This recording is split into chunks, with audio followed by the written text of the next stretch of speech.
Hello friends, आप देख रहे हैं आपका चैनल शेयर बाजार विद आयुष। और दोस्तों, बात करेंगे इस वीडियो में श्रृंगार हाउस ऑफ मंगलसूत्र आईपीओ की लिस्टिंग डे स्ट्रैटेजी के बारे में। जैसे आपको पता है दोस्तों, कल के दिन 17 को यह आईपीओ लिस्ट होगा, तो किस प्रकार की लिस्टिंग हमको देखने को मिल सकती है श्रृंगार हाउस ऑफ मंगलसूत्र की, इसके बारे में इस वीडियो में हम चर्चा करेंगे। तो आप लोग देखिएगा वीडियो को पूरा ज़रूर, लेकिन उससे पहले अगर आपने चैनल को पहली बार विजिट किया है तो ज़रूर आप लोग चैनल को सब्सक्राइब कर लीजिएगा। सो फ्रेंड, श्रृंगार हाउस ऑफ मंगलसूत्र अगर आपको मिला है तो सबसे पहले कॉन्ग्रेचुलेशन। 165 का आपको एक शेयर मिला है, टोटल 90 शेयर्स आपको मिलते हुए नजर आए। अब देखिए, जब भी हम किसी आईपीओ के लिस्टिंग के बारे में बात करते हैं, फर्स्ट चीज़ तो ये देखते हैं कि वो आईपीओ किस तरीके का था। तो ये आईपीओ दोस्तों पूरा का पूरा फ्रेश इशू था, करीबन 400 करोड़ रुपए के आसपास का, 400.95 करोड़ का, राइट। तो जब भी फ्रेश इशू आता है तो ये थोड़ा सा मान के चलते हैं कि कंपनी की वैल्यूएशन जो है वो थोड़ी सी सही रह सकती है, बिकॉज कंपनी को पैसों की नीड है, तो कंपनी हो सकता है वैल्यूएशन सही लेकर आए। बहुत बार देखिए फ्रेश इशू भी काफ़ी महंगा लेकर आया जाता है, बट काफ़ी बार सही वैल्यूएशन पे भी लेकर आया जाता है। तो पहला पॉइंट तो ये हो गया। सेकंड और सबसे इंपॉर्टेंट चीज़ होती है सब्सक्रिप्शन किस तरीके का मिलता हुआ नजर आया उस आईपीओ को। सो क्यूआईबी कैटेगरी दोस्तों करीबन 101 गुना हमको सब्सक्राइब होती हुई दिखी। इसका मतलब ये है कि जो 48 लाख शेयर्स के सामने करीबन 50 करोड़ के शेयर्स के लिए अप्लाई कर दिया गया, 8,125 करोड़ रुपए क्यूआईबी ने इस आईपीओ में लगाए। कोई भी आईपीओ में अगर QIB more than 100 time subscribe कर रही है तो वो अपने आप में काफ़ी शानदार है। एचएनआई कैटेगरी 82.58 टाइम सब्सक्राइब हुई, क्लोज टू 5,000 करोड़ रुपए हमको आते हुए दिखे। रिटेल 27 गुना सब्सक्राइब हुआ, लगभग 4,000 करोड़। एम्प्लॉय 70 टाइम्स के आसपास हो गया और टोटल मिलाकर 60 गुना इशू सब्सक्राइब हुआ, 16,932 करोड़ रुपए कंपनी को मिले। यानी ओवरऑल सब्सक्रिप्शन भी आप कह सकते हैं काफ़ी शानदार यहाँ पर आता हुआ देखने को मिला। तो सेकंड पॉइंट जो सब्सक्रिप्शन का है वो भी कंपनी देखिए साफ साफ टिक करती है, बिकॉज एक अच्छा सब्सक्रिप्शन आप कह सकते हैं यहाँ पर आता हुआ दिखा है। तीसरा पॉइंट होता है दोस्तों कंपनी के फंडामेंटल्स, राइट। अब अगर आप कंपनी के फाइनेंशियल देखेंगे तो आपको दिखेगा कि कंपनी का 950 करोड़ का रेवेन्यू अगले साल 1102 करोड़ होता है, तो उसके अगले साल वो 1430 करोड़ आता है। यानी ऑलमोस्ट कंपनी ने इन टर्म्स ऑफ रेवेन्यू अगर आप देखेंगे तो 30% की ग्रोथ दिखाई, जो अपने आप में आप कह सकते हैं FY24 से 25 में नजर आई। नाउ प्रॉफिट 23 करोड़ का मुनाफा था इन FY23, देन 31 करोड़ का मुनाफा हुआ इन FY24, देन 61 करोड़ का प्रॉफिट हुआ इन FY25। यानी ओवरऑल दोस्तों आप समझ सकते हैं कि कंपनी की FY25 में जो ग्रोथ हुई प्रॉफिट के अंदर FY24 के मुकाबले वो लगभग 100% की थी, 96% के आसपास है। बट हाँ, कंपनी का मुनाफा लगभग डबल हो गया। इसके अलावा कंपनी के ऊपर बोरिंग अगर आप देखते हैं तो 123 करोड़ की आती है। यानी जो कंपनी की रिटर्न रेशियोज है इसमें आपको दिखेगा कि रिटर्न ऑन कैपिटल एम्प्लॉयड है 32% से ज़्यादा का, रिटर्न एंड नेटवर्थ 36% के आसपास का, डेट टू इक्विटी 1 के नीचे मैनेजेबल, राइट। एबिटा मार्जिन, अब पॉइंट क्या है कि देखिए एक ऐसा बिजनेस है ये जहाँ पर मार्जिन ज़्यादा नहीं रहते हैं, इसलिए अगर आप देखेंगे तो कंपनी का जो प्रॉफिट आफ्टर टैक्स यानी जो पैट मार्जिन है वो मात्र 4.27% है, जो अपने आप में आप समझ सकते हैं बेहद कम है। बट ये इसी तरीके का बिजनेस जहाँ पे मार्जिन काफ़ी कम रहते हैं। अब कुछ और बातें आपको बताता हूँ, देन हम बात करते हैं लिस्टिंग पे। दोस्तों, श्रृंगार हाउस ऑफ मंगलसूत्र आखिर है क्या, ये दोस्तों याद रखिएगा भारत का one of the leading manufacturer है 18 और 22 कैरेट मंगलसूत्र ज्वेलरी का, राइट। तो कंपनी याद रखिएगा इसकी मैन्युफैक्चरर है। दूसरा, कंपनी B2B कैटेगरी के अंदर है, B2B सेगमेंट में है।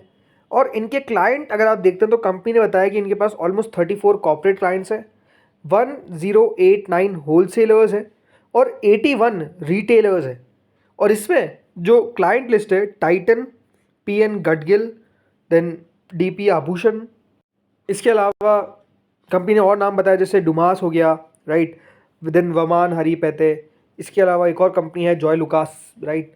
तो बहुत ऐसे कंपनी के कस्टमर्स आपको देखने को मिल जाते हैं जो आपने नाम सुने होंगे, तो ये अपने आप में बढ़िया बात है।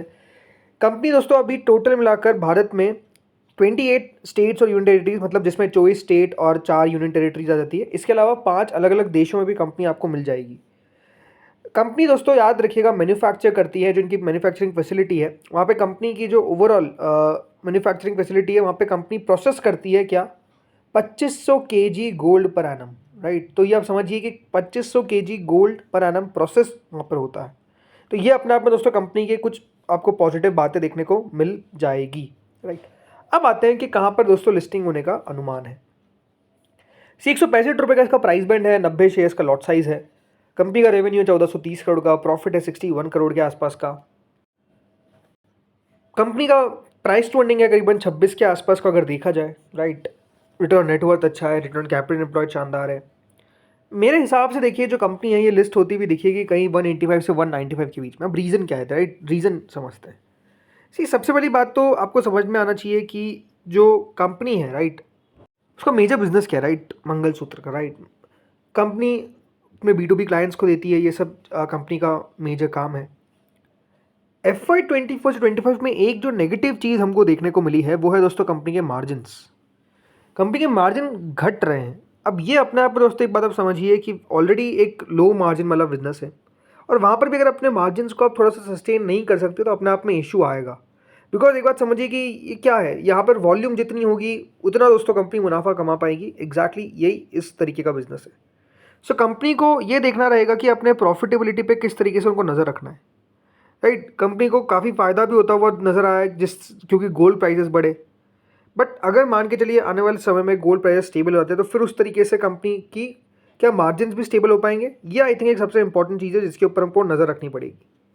इसके अलावा एंकर बुक, देखिए ज़्यादा मैं बात कभी करता नहीं हूँ, लेकिन जो इसकी एक एंकर बुक निकल कर आई वो भी अपने आप में काफ़ी बढ़िया थी। मतलब उसके अंदर भी जो नाम देखने को मिले, कोटक महिंद्रा, मे bank, Plutus, founders collective fund जो मधुसूदन केला जी का है।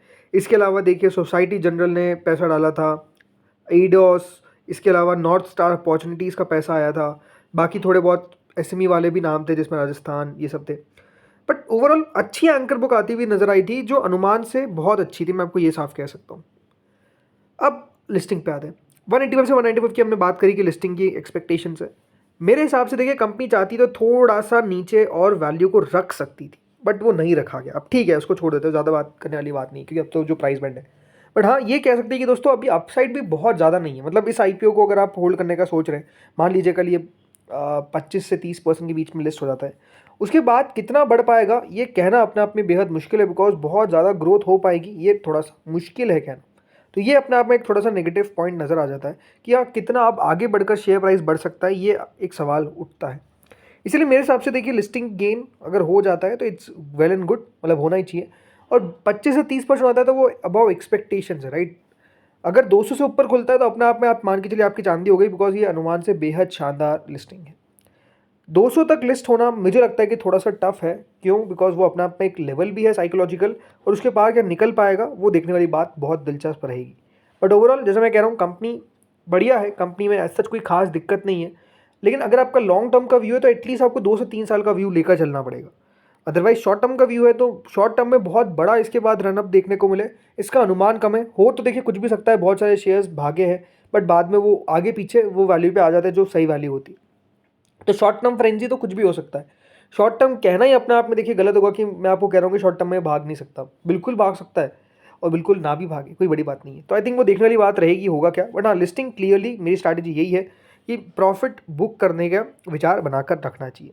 अब आपको क्या फैसला लेना है वो तो आपको खुद को तय करना है, अपने फाइनेंशियल एडवाइजर से कंसल्ट करके तय करना है। इस वीडियो में इतना ही था। अगर आपको अच्छा लगा हो तो लाइक करना, चैनल से पहली बार जुड़े हो सब्सक्राइब करना। Thank you friends for watching this video.